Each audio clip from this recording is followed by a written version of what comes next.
আসসালামু আলাইকুম। নিজের সম্পদ ইউটিউব চ্যানেলে সবাইকে স্বাগতম। আশা করি সবাই ভালো আছেন। তো এইখানে আজকের এই পর্বে আপনাদেরকে একটা জমি দেখাবো আর কি, বা জমি সম্পর্কে আইডিয়া দিব। এই জমিটা আপনার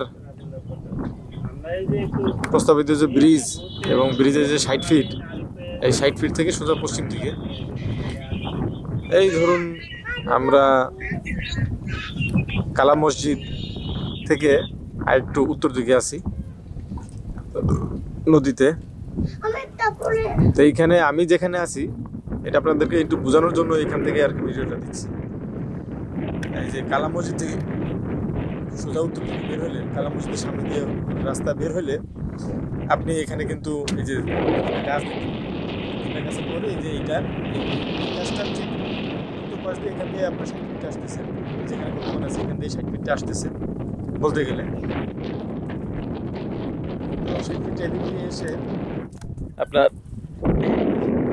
এদিকে চলে গেল আর কি। তো আপনারা হয়তো অনেকে জানেন, আবার যারা যারা জানেন না সকলের অবগতির জন্য বা মনে করে দেওয়ার জন্য আবারও বলতেছি আর কি। এইখানে যে 60 ফিটটা আসবে, নতুন যে আপনার ব্রিজের নকশা এবং ব্রিজের কাজের জন্য সরকার নিয়োগ দিছে, সেখান থেকে আমরা জানতে পারছি যে ব্রিজটা আগের চাইতে উচ্চতা এবং প্রশস্ত এবং লম্বায় বেড়ে গেছে। প্রথম কথা হচ্ছে এটা। দ্বিতীয় কথা হচ্ছে যে ব্রিজের পরে আরো 1 কিলোমিটার রাস্তা হবে। তো রাস্তাটা সোজা পশ্চিম দিকে চলে যাবে। বর্তমানে আমি যেখানে আছি সেখানে ধরুন এই দিকটাই বরাবর। আমি কোথায় আছি এই যে দেখেন, এই যে যেখানে ব্রিজের কাজ চলমান, এই যে আপনার নবাবের বাগ দক্ষিণপাড়া জামে মসজিদ পাশে যে নীল কাচের যে বিল্ডিংটা, এই বরাবরই আছি সোজা পশ্চিম দিকে। তো এখানে মাঝখানে একটা খাল আছে 4 নম্বর সিটে, ওইটা আপনারা অনেকে জানেন।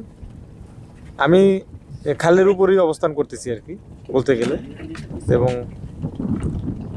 খালের পশ্চিম দিকে, মানে আমি যেখানে আছি তার থেকে আর একটু পিছন দিকে বা পশ্চিম দিকে, সেখানে আপনার জমির দাম কিছুটা কম। এছাড়া খালের পূর্ব দিকে 4 নম্বর সিটে জমির দাম কিছুটা বেশি, এটা সবাই জানেন। কাশফুল দেখতে অত্যন্ত চমৎকার লাগছে, এবং পাশাপাশি যদি রোদ থাকতো তাহলে আরও বেশি চমৎকার লাগতো। যাই হোক, এখানে যাদের বাজেট কম, ধরুন 2.5 লাখ 3 লাখ টাকা শতাংশ যাদের বাজেট আছে খালের পশ্চিম দিকে, তাদের জন্য জমি।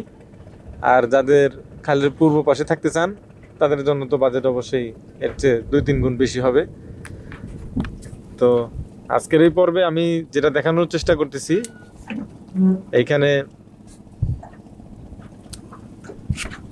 তুরাগ নদীর উপর কাউন্দিয়া ব্রিজ, এই ব্রিজটা আপনার কত দূর যাইতে পারে এবং প্রস্তাবিত রাস্তা 1 কিলোমিটার পর্যন্ত যদি আসে এদিকে, তাহলে এটা খুবই ভালো হয়।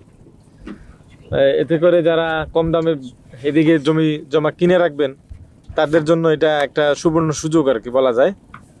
এবং এই বছর এখনো বৃষ্টিপাত হওয়ার কারণে গত 5 বছর ধরে বা 6 বছর ধরে যেভাবে আপনার নভেম্বর মাসে পানি শুকায় যেত, এবার মনে হয় ডিসেম্বর মাস নাগাদ পানি শুকাবে। তো এতদিনের মধ্যে যারা ঢাকা শহরে আছেন তারা হয়তো এখানে একটু ঘুরতে বেড়াইতে আসতে পারেন, যাতে করে মন ভালো থাকে। পাশাপাশি জমি দেখে গেলেন, জমি সম্পর্কে একটু ধারণা নিয়ে গেলেন। তো এই বিষয়ে আমন্ত্রণ জানিয়ে, ইনবক্সে থেকে আমাদের হোয়াটসঅ্যাপ নাম্বারে যোগাযোগ করার জন্য আমন্ত্রণ জানিয়ে, শুধুমাত্র যারা জমি জমা কিনবেন, যাদের টাকা পয়সা রেডি আছে এবং যারা কাউন্দিয়া জমি কেনার জন্য মন মানসিকতা স্থির করে রাখছেন, শুধু তাদের জন্য যোগাযোগ করার জন্য অনুরোধ জানিয়ে এই ভিডিও শেষ করছি। আল্লাহ হাফেজ, আসসালামু আলাইকুম।